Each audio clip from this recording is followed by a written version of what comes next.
नमस्कार। सर्वप्रथम परमपिता के चरणों में सादर नमस्कार। और जो हमारा योग है वैदिक परंपरा से चलता आ रहा है आदिकाल से। इसको पतंजलि ने अपने योग सूत्रों में प्रतिपादित किया अधिक डिटेल से, अधिक विस्तार से, जिसमें उन्होंने समझाया कि चित्त की वृत्तियों का निरोध ही योग है।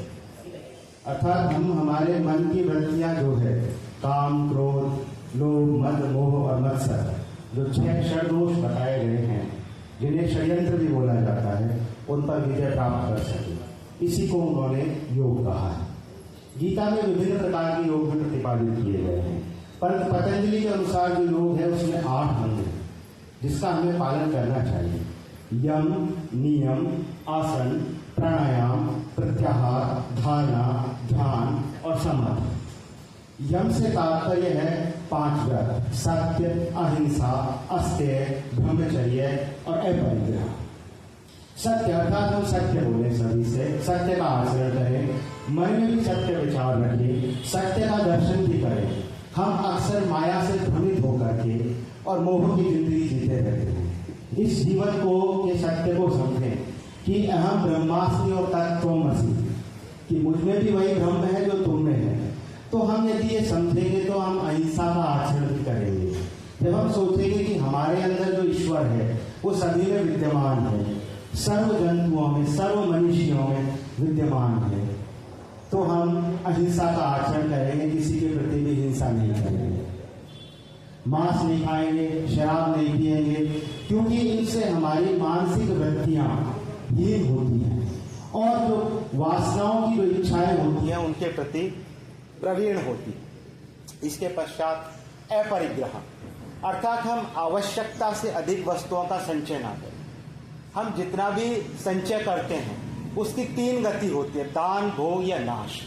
या तो तुम दान कर लोगे या भोग कर लोगे, उसका आनंद जियोगे। और भोग किसको देता है? दुख को। भर्तृ जी कहते हैं, तृष्णा ने जीर्णा वयमेव जीर्णा, भोगा ने भुक्ता वयमेव भुक्ता। कि भोगों ने हमें नहीं भोगा, हमने भोगों को नहीं भोगा, भोगों ने हमें भोग लिया। मृत्यु को प्राप्त होने को आए, वृद्धावस्था प्राप्त हो गई, परंतु तृष्णा का नाश ना। जो भी आवश्यकता से अधिक प्राप्त हो उसका दान अवश्य करें, अन्यथा नाश को तो प्राप्त होगा ही। या तो चोर ले जाएंगे और नहीं तो बेटे बेटे वृद्धाश्रम में डाल देंगे। हमको वृद्धाश्रम में डाल देंगे, बाकी धन को वो हड़प लेंगे।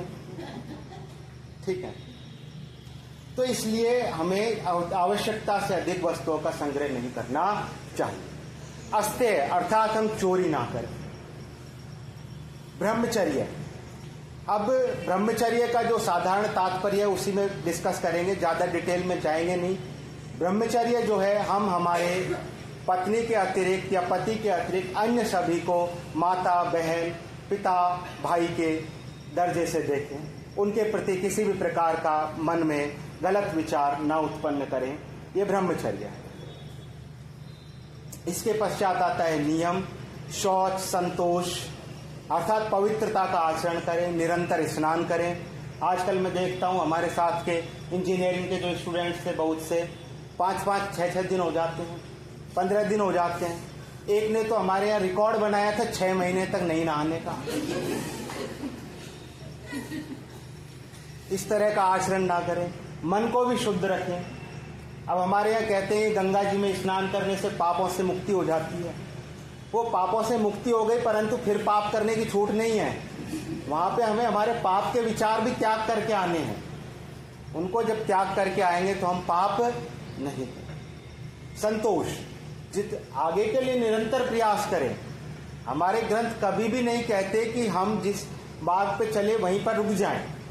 जो मंजिल हमने पाली, एक के बाद एक मंजिल की ओर अग्रसर हो, परंतु जो मिल गया उसमें संतोष रखे। ये नहीं कि जो नहीं मिला उसके लिए बेचैन होते थे। इसी पर एक शेर है कि ये दुनिया जिसे कहते हैं अजब खिलौना है, जो मिल जाए वो माटी है और जो ना मिले वो सोना।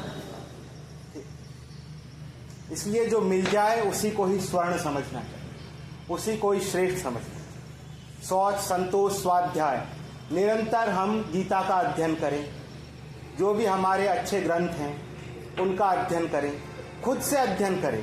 स्वाध्याय अर्थ स्वयं प्लस अध्याय, इसके दो अर्थ होते हैं कि एक तो स्वयं अध्ययन करें, और अध्ययन भी किसका करें? स्वयं का, जिसे हम अध्यात्म भी कहते हैं, अधि प्लस आत्म, कि अर्थात स्वयं का अध्ययन ही अध्यात्म कहलाता है। अध्यात्म का अनुसरण करें, स्वाध्याय करें, शौच, संतोष, स्वाध्याय, ईश्वर प्राणिधान, कि निरंतर ईश्वर का चिंतन रखें। मन में हमेशा ये विचार रहे कि जो करता है वो हरि ही है, नहीं तो हम क्या करेंगे?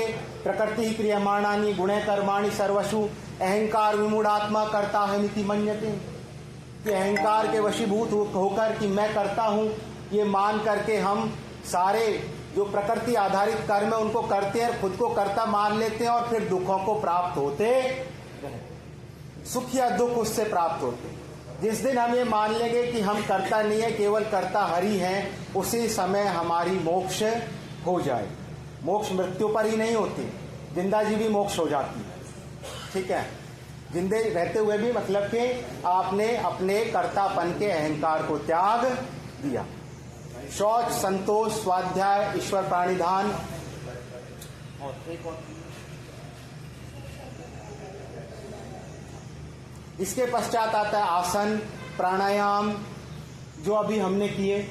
विभिन्न प्रकार के आसन है, विभिन्न प्रकार के प्राणायाम है, जिनका हमें निरंतर अभ्यास करना चाहिए।